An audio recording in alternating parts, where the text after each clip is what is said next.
اجدادي ماكو انجاز، احكي للاحفادي بس سوالف واعجاز، بس كل شي بالعراق صار انجاز. اشعل التبريد ينغض من البرودة صار خشمي مثل اكزاز، ماكو طصة بالشوارع عسل مو تبليط، هذا حتى النحل قام يدور عقد تمليك وتخطيط.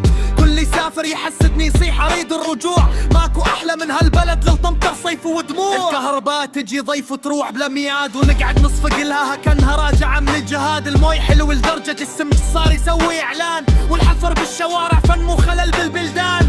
حتى العرب صار عدهم جكسارة وهيبة، بعد ما يلموا مقواطي لا تعب لا مصيبة.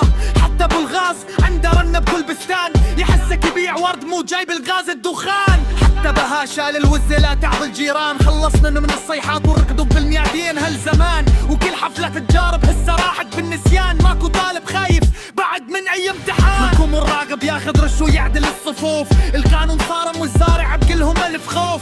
قلت الجريمة عدنا ونزت كل باب، حتى الحرامي تاب وفتح دكان الكتاب.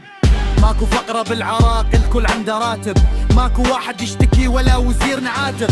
الناس عايشة بخير والدنيا بامان، والفرحة تمشي بالشارع مثل موكب رمضان. والبنية من تطلع ترجع بكل اطمئنان، والولد يحلم يصير مهندس مو بس تعبان.